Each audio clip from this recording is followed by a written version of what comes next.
Yeah, me say no man, them for no say China and I represent for destination Jamaica, you know. Make them know them can't destination. Kawa, destination of the best channel, and it a beat, not them ears load like channel. A C to the A to the N and E with one L. Put it in a every speaker, pan every panel. Oh yeah man, just go and like and subscribe and share the thing man. Yeah.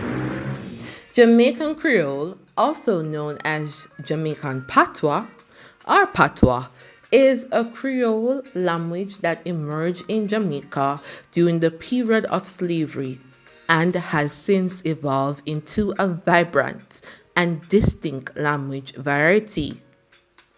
Its history is closely tied to the colonial past of Jamaica and the interactions between different linguistics and cultural groups. The origins of Jamaican Creole can be traced back to the 17th century when Jamaica was a British colony and a major hub of the transatlantic slave trade. The enslaved Africans brought to Jamaica came from various regions of West Africa, bringing with them diverse languages, cultural practices, and belief systems. As a result, a new language developed as a means of communication between Africans from different ethnic backgrounds, as well as with their British plantation owners. Jamaican Creole emerged as a mixture of West African languages, primarily from the Akan, Igbo, Yoruba, and Congo language groups, with English as the lexifier language. Over time, as generations of enslaved Africans and their descendants continue to communicate in this new dialect, Jamaican Creole evolved and developed its own grammar, vocabulary, and pronunciation patterns. During the colonial period, the use of Jamaican Creole was discouraged by the British authorities who sought to promote Standard English as the language of prestige and power. Slaves were often punished for speaking their native languages or Jamaican Creole. However, despite their attempts at suppression, Jamaican Creole persisted as a vital means of communication within the Afro-Jamaican community. After slavery was abolished in 1834, Jamaican Creole was continued. It has evolved and expanded its influence.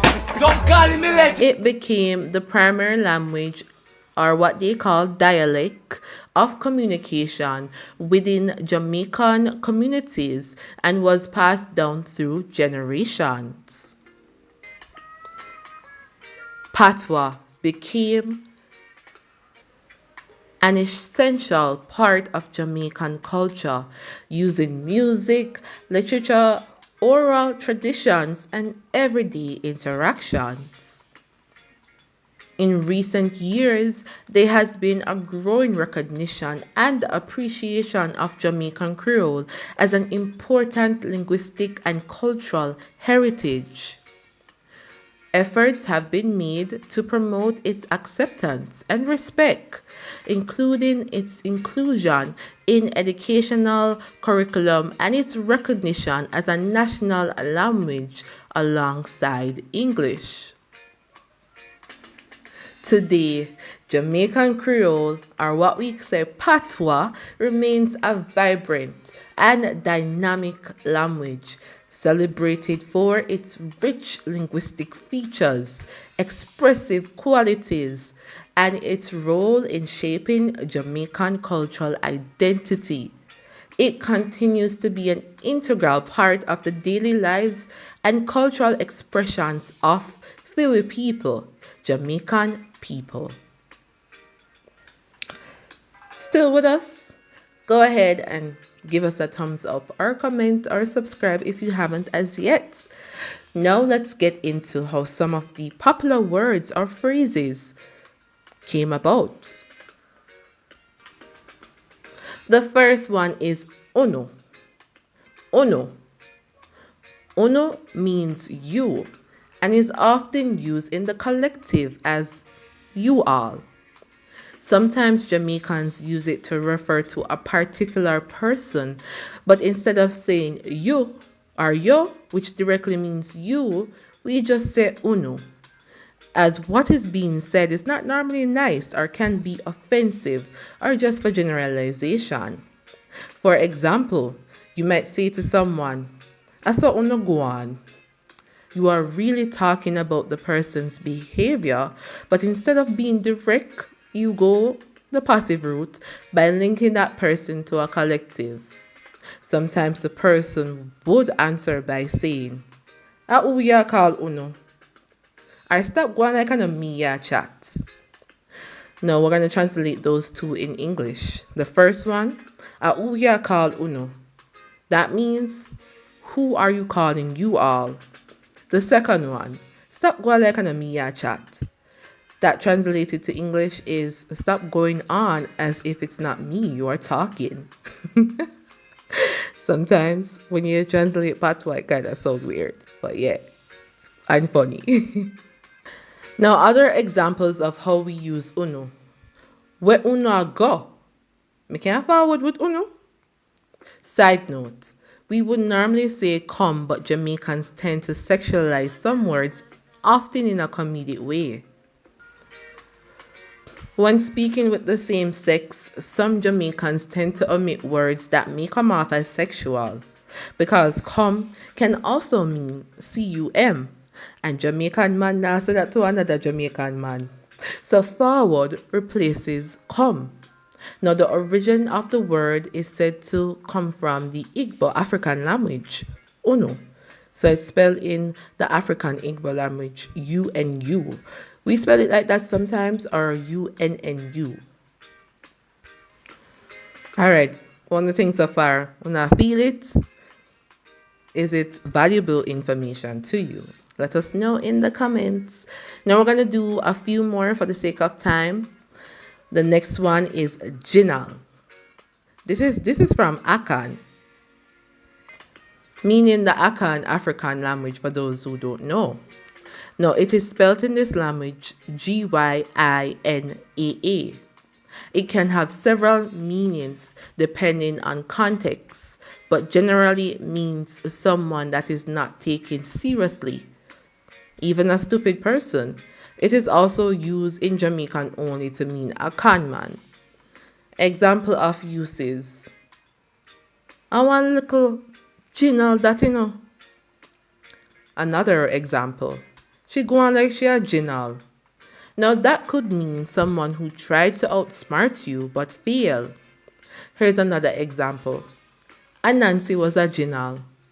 So that's the spider who outsmart or trick others.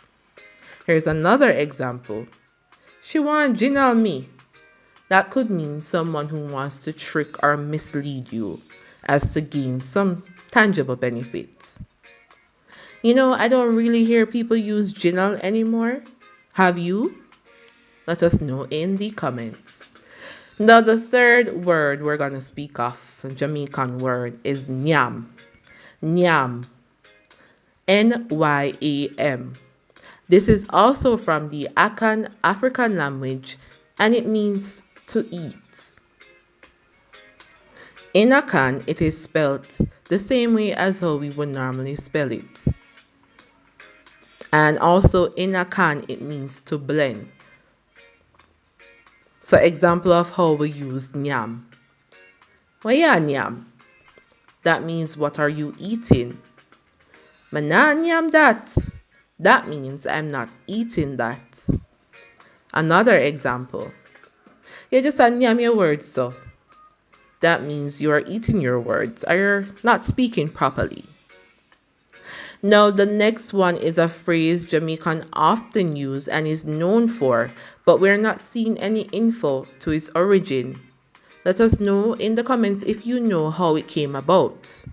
When former US President Obama visited Jamaica, he said this: "It is very popular in London, Canada, US, and probably is as popular as Yemen." Have you guessed what this phrase is? It is the Jamaican greeting, Wagwan. A lot of people know that. Wagwan, literally translated to what's going on, or, it could mean what's up.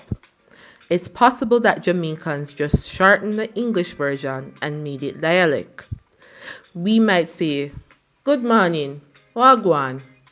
That's good morning, what's happening? Or Wagwan, as a greeting to mean, "How are you? How you keeping? What's happening? What's up?" We normally answer by saying, "Me dey, me good," or "Nothing, In English, that means "I am here, I'm good," or nothing. We might say, "Awa gwan yaso," "Awa gwan yaso," to inquire what's happening in a setting or situation. Another example, "Me no know where you gwan with Me no know where you gwan with I don't know what's happening with you." Or if said to someone's behavior, "I don't know why you're acting like that." Well, I think that's enough example of Wagwan. Also, the phrase Yemen, I'm not seeing how that originated via research, but since Patwa is an English-based dialect with loan words from some languages, guessing that Yemen is yes man. We use Yemen to say yes, okay, all right. It is an affirmative phrase and might even show respect and attentiveness to the person you are addressing. Yeah, man, me hear you.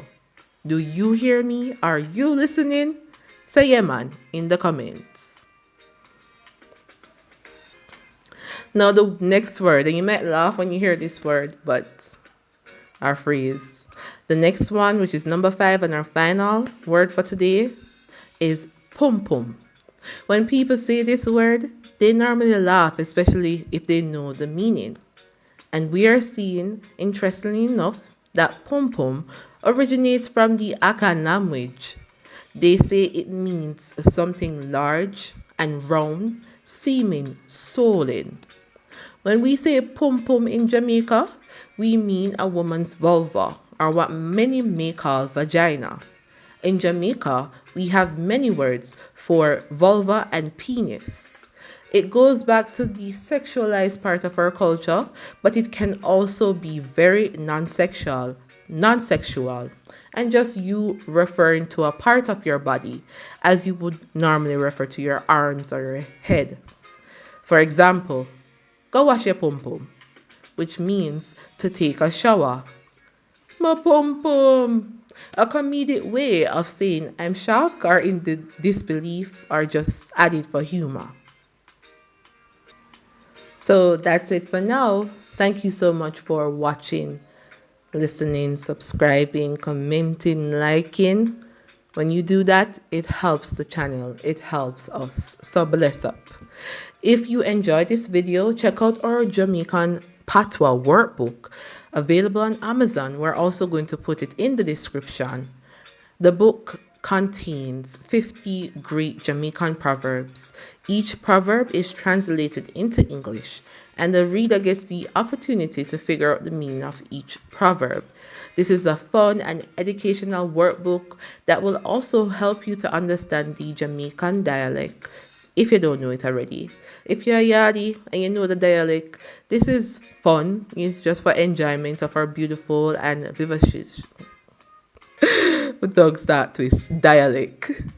You'll definitely be reminded of some crucial life lessons, as these proverbs may sound funny but actually contain deep and essential meanings and lessons for life. Thank you so much for being present on our channel. Bless up always.